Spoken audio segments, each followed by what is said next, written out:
Today I will run down a 2016 drama film titled The Miracle from Heaven.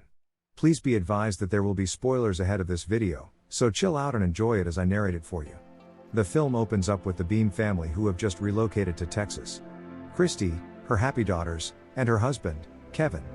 They're on the verge of starting the largest veterinary clinic in Texas, which he and Christy are hoping gets off the ground. The Beams host a monthly picnic with the local folks. The family is amiable and joyful prior to a major upheaval in their lives. One of the girls, Anna, began to throw out food repeatedly and felt constant pain, which made her unable to hold down her food in her tummy. As parents, Christy and Kevin became worried a lot about their daughter because they had already tried 3 separate gastroenterologists, but nothing came out of the scan. One specialist concludes that Anna may just be lactose intolerant and have a fever. He prescribed her anti-nausea medicine, and they had to adhere to a rigorous diet as part of her treatment. Christy and Kevin made every effort to follow a diet, but in spite of this, Anna's tummy continued to swell excessively, causing excruciating pain and suffering. In an emergency, her parents had to take her to another hospital. After a series of examinations, the physician arrived at the same conclusion and called it a severe case of acid reflux. Unbelievably, Christy told the doctor that perhaps he was wrong. She became increasingly irate with the doctor and yelled at him to call another physician and order a couple additional tests. Christy is declaring she isn't ready to leave the hospital until she learns what is wrong with her daughter. The doctor was forced to conduct an additional examination. According to the head of hospital pediatrics' series of x-rays, Anna is suffering from abdominal obstruction, which needs immediate surgery. The doctor warns them that if this is not resolved, Anna might not have long to live. The team of doctors started the surgery right away with a highly painful procedure. Moments later, the pediatrician reveals other findings that Anna has severe intestinal motility disorder. The doctor puts down stringent guidelines for her condition to become normal. He claims to know a doctor who specializes in treating these kinds of illnesses and suggests that they try him. Anna was taken home but appears to be fairly weak. A few days later, Anna's stomach became swollen again, and she feels out of place at school. No kid wants to play with her because of her condition. Christy spends time trying to get in touch with Dr. Samuel Nurko, a gastroenterologist that she was referred to. However, Nurko is too busy, and the Beams are put on a waiting list. Christy understands that her daughter's days are running out and she feels cornered. Christy begins to feel hopeless about everything else in general. She starts calling on God to heal her beautiful daughter because she needs his help. Kevin presents Anna with a French dog and names it Napoleon. This made Anna overjoyed and lifted her spirits.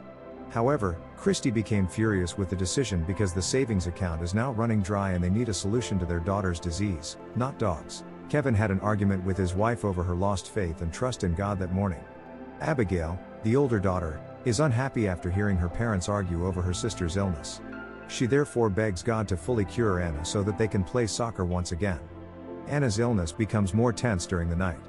Then Christy tells Kevin that she will not lay hands as she watches her daughter die. Consequently, Christy takes Anna to Boston to meet the doctor rather than waiting for his appointment. Christy tearfully pleads with the receptionist to help her. The receptionist felt her pain and wanted to help. However, she just got the job and is only doing what she's told. Depressed, Christy departs the hospital.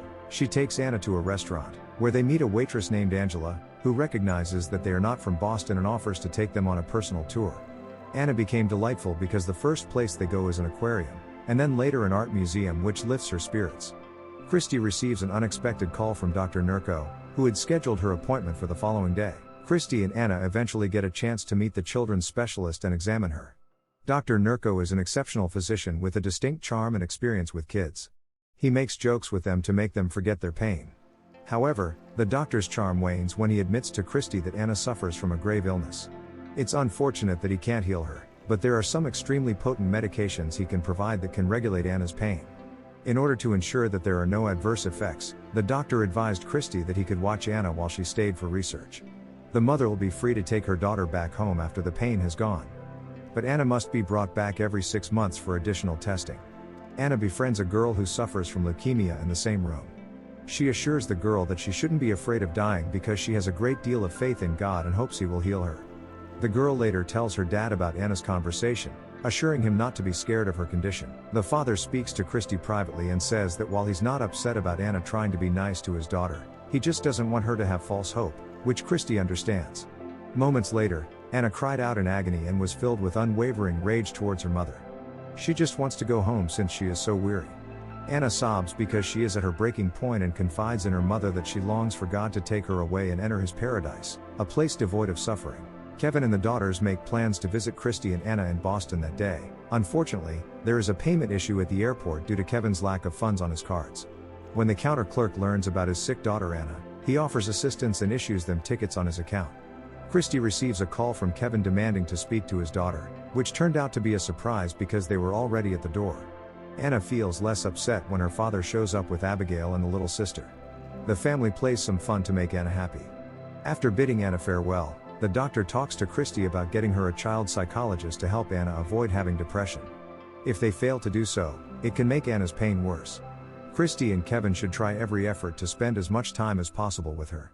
Because her family love is truly the best medicine she needs right now. The Beams return to their home in Texas. As Dr. Nurko had advised, Christy started to make calls to find a child psychologist. Abigail picks Anna up and takes her to the backyard to play soccer. When Abby and Anna spotted a butterfly on the tree, they decided to scale the tall tree. Suddenly, the branch they're sitting on cracks. Abby becomes very frightened. She tells Anna to walk to the end of the branch because if she doesn't, they're going to fall down. The branch snaps off abruptly, causing Anna to fall several feet down a hole in the tree. Abigail runs off screaming for mom and dad's help. Christy and Kevin are helpless and in a state of despair. Instantaneous paramedics and a fire team show up on the scene. But they can't save the girl because if they cut off the tree, it will collapse on her. Anna is unresponsive, so the police chief orders one man to go down to rescue her. When the agonizing pain becomes too much for Christy to handle, she breaks down to her knees at the trunk of the tree and begs God to save her baby girl. The fire team eventually pulled Anna out of the tree after several hours. They inform Christy and Kevin that Anna is breathing, but there is a possibility of brain and spinal injuries. Therefore, she's immediately airlifted to the hospital. The doctor informs Kevin and Christy that, other than a slight concussion from the fall, Anna has neither broken bones nor internal bleeding. She will be doing well by the time she wakes up. This doesn't only surprise both parents, it also surprises the specialist because he has never seen something like this in his entire career. Upon returning home, Christy notices that Anna is more energetic and happier than she was before the tree fell. Anna no longer requires oversized pants due to the fact that her stomach is now in a flat position. It's amazing to have Christy and Kevin sit outside with Anna. She tells her parents something odd happened when she hit her head in the tree.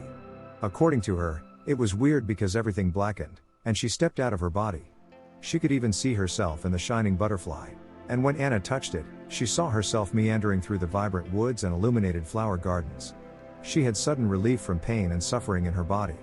Because the place was so quiet and peaceful, Anna wished to stay there rather than come back and endure further suffering.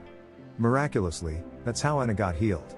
She informs Christy and Kevin that she can't make others believe what she says and that they probably won't believe what happened to her. Because what matters most is that she feels better now and that her health has changed. Christy returns Anna to Boston to visit Dr. Nurko, who conducts a battery of tests and concludes that Anna's illness has vanished and that her stomach and intestines are functioning flawlessly. Despite his experience, Dr. Nurko is unable to explain what happened medically and he's looking forward to calling it a miracle. Because it's the only term that may be used to explain the disappearance of Anna's illness.